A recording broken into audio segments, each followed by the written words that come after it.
A Harvard student is now this social media sensation, and it's all from a video of her singing. So her singing is not just the only impressive part, it's the songs that she writes, and they sound remarkably similar to those in so many animated movies that we've seen. So Oscar Margain tells us how she's bringing a princess that she's always dreamed of seeing on the big screen to life on her own. There was no Korean Disney princess, so I decided to make my own. The caption at the start of this video says it all. All of the waves in the world can't rock me. And if you had to guess, you'd bet this song is from an animated film. Except it's not. Hi, my name is Julia. 22-year-old Missouri native Julia Ryu is the voice and the brains. Let's add some clashy brass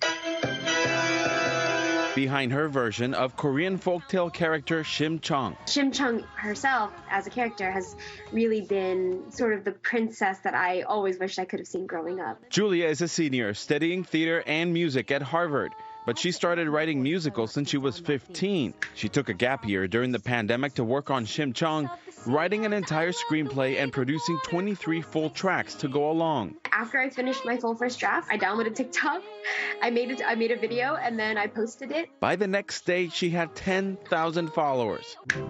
Don't be fooled. Before starting every song, Julia transforms into her animated alter ego. I just snap my fingers and transform like that. Oh, just like this. Exactly. So cool. In Chim Chong, she's found a way to connect with her Korean heritage. That story really spoke to me in particular because of this journey of Chim Chong hoping to reconnect with her family, with her father in particular, and reconnect and return home. Now all of the That connection has resonated with audiences across the world, inspired by the woman that brought new life to the character through music.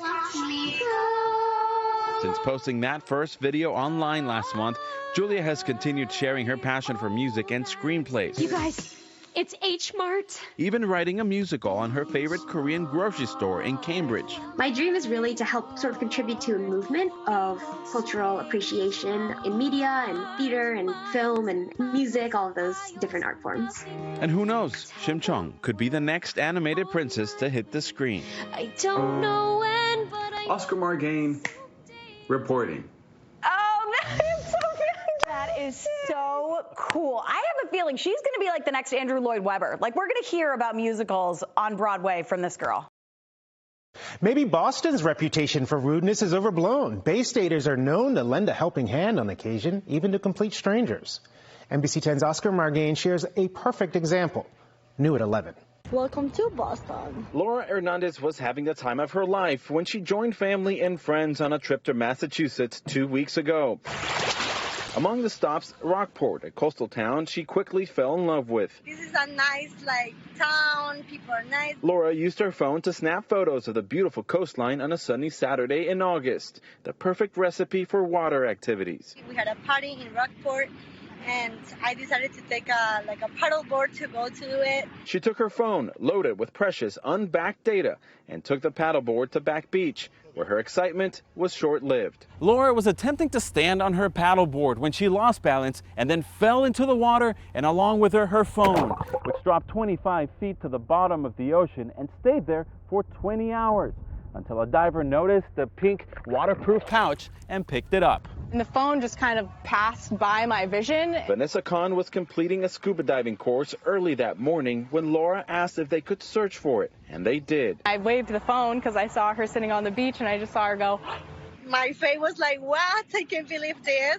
And once she came out of the water, I was like, Vanessa, can I give you a hug? Little did Laura know Vanessa left a little surprise. Because if she tells a story, no one's going to believe them that a group of divers found her phone at the bottom of the ocean. So now she has a selfie of all of us to prove it. And little did Vanessa expect a reward. $300 for all the trouble. For me, that paid for all of the gear that I had to rent for that class. So it worked out so perfectly. Friends with a story to share, and for Laura, a lesson to learn from. Even when you think that something is impossible in life, it applies to everything. Miracles do happen. Oscar Margain reporting. And NBC 10's Oscar Margain has been caught up in lotto fever, like many of you. He joins us live now. And Oscar, the odds may be really, really slim, but it is fun to dream. Hey, fun to dream, right? Let's have some fun. But you know what? A little bit of a reality check here. The odds of actually winning are, like you said, pretty slim. There's better chances of becoming a president, getting killed by a shark, getting hit by a meteorite, even becoming a self-made billionaire. Yes, with a B, Glenn. But you know what? What I'm trying to say is there is a chance. Mega Million lotto tickets are coming out hot from the printer, with Tuesday's estimated jackpot reaching $830 million, the third largest in the game's history. And the chances of hitting the jackpot are 1 in 300 million. 1 in 302.5. To be exact. Lottery Now co-founder Richard Wheeler says that if you don't want to share the jackpot, then pick numbers others don't tend to pick. So a lot of people play birthdays, anniversaries, that kind of thing. So they tend to be lower numbers. With that kind of money, what would I blow it on? Last year, NBC 10's Raul Martinez asked me the $1 million question. What would you buy if you won $700 million? The first thing. I had never thought about it before then. I'd say a ticket to on that SpaceX. And yeah, SpaceX would be cool. Or, like most people, I'd travel the world. Or share the winnings with strangers. Here's $1. Spend it wisely. Thank you. Or... Hey, Oscar, gotta get back to work. Okay, where was I? Oh, yeah. What would you spend it on? Probably college tuition and getting a car would be my go-to. James Amendola, who helps run this convenience store in Back Bay, would spend the money on something special. I would donate to the Heart Association because my wife passed away 2 years ago. While others would spend it on things they love, like unicycles. I'll buy you 200 more. And give them out for free? Oh, yeah. So I'm checking my numbers here now. Well, I'm not going to tell you if I actually won or not, but if you suddenly don't see me showing up to work, you'll know why. Glenn, any luck? We would miss you too much if you weren't here, Oscar. So maybe I'm hoping that you didn't win so that we get to keep you around. Okay, so in Boston, Dunkin' is the king of donuts, right? Unquestionable. Right? Yes. We all agree on that. But in other parts of the country, I'm from the West Coast, people go nuts for the Krispy Kreme. It's true, but there aren't any Krispy Kremes in the Bay State. And one person with a very specific sweet tooth took drastic actions to satisfy his cravings. He spoke with NBC 10's Oscar Margain. New at 11. Hi there. Meet the man whose reputation supersedes his name. Can I call you Donut Lover? Yeah, exactly.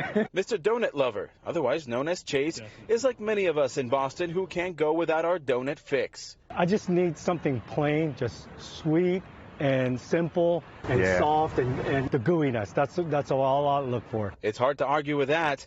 All this donut talking just got this bromance turning into a domance. I love donuts. I love donuts. I love Dunkin'. I love Krispy Kreme. Wait, what? I love Krispy Kreme. Sorry. How much do you love Krispy Kreme? I mean, enough to take a plane to go get some. You know what I mean? Not really. We're going for a donut run, but not Dunkin' Donuts. But we're going to get some Krispy Kreme. So while Boston runs on Dunkin', this guy flies on Krispy Kreme. So much so that 2 weekends ago, Chase decided to take his family on a 75-mile plane ride across state lines just for the glazed buns. I Googled and I couldn't believe it. That's like the closest. So I said, you know what? Let's take a plane, fly to Connecticut. Let's go get some donut. That sweet little trip amounted to about $500 for 51 donuts. And apparently, he's not the only fan. I think Krispy Kreme's better. If you get it hot off the rack, definitely. Dunkin's okay. I don't hate it. It's got decent donuts, but, you know, I think there's some better ones out there. Such as? I think I'm going to go Krispy Kreme. We reached out to Krispy Kreme to find out why they haven't returned to the region where they seem so popular, but haven't heard back. Oh, I hear, man. But Chase is fine with that. He's got enough stored away to last him a while, and a few extras to share. Cheers. Cheers. Oscar Margain. Wait, this is still frozen. Oh. NBC 10 Boston. Good morning. Okay, waking up to some wild house guests in Woburn. Turkeys have gotten very friendly in one neighborhood, hanging out on front lawns and following cars out the driveway. But one woman is making the best of this, like, quote, turkey takeover. She spoke with our Oscar Margain. It's new at 11. He's right there. He's pecking at my car. Megan Tolson lives under constant attack from some unruly neighbors in Woburn. Oh, I am being described as the turkey whisperer. A flock of about 5 wild turkeys roam freely on Nashua Street. It started with one turkey, and his name's Kevin. I named him. About 2 years ago, Megan began to find them on her front yard. They usually come out at sunrise and sunset, looking to feed and cause some mayhem. Jesus! I feel like Kevin kind of like hypes them up, and he's like, let's chase these people. And they're like, let's do it. And everyone is fair game. I do have some crazy stories to tell. As soon as we pulled up, it wasn't turkeys, but neighbors that came flocking to talk to us about the terrifying turkeys. They're up at 6 in the morning in my lawn, start chasing us, trying to pop the tires. It's wild. A turkey was literally at my front door, and I opened it, and I was like, oh my God, and I'm like slowly backing away from it. I was like freaking out. We were beeping at them. They don't care. They don't care. They have like some serious personalities. No one knows where they came from and why the turkeys are being aggressive, although Leo Tangu might have an idea. Do you think maybe that's why they're a little bit upset, because we eat them for Thanksgiving? Yes. We needed to verify that claim, so we decided to go to the source. We're with the Peacock Squad. There's only room in this town for one bird. We tried reasoning with them in their language, but wanted nothing to do with us. All right, which one of you is Kevin? Hey, you want to talk to us? Why are you running away from my questions? Eventually, they went into hiding. I believe this may be their hideout. Word of the NBC Peacock must have caused them cold feet, but they're bound to return. Hey, turkeys, where do you hail from? Oscar Margain, NBC 10 Boston. I love Oscar. He did some hard-hitting journalism. Listen, that neighborhood does sound terrorized, though, don't they? I don't know. I mean, a lot of turkeys for Thanksgiving is what the kids said, right?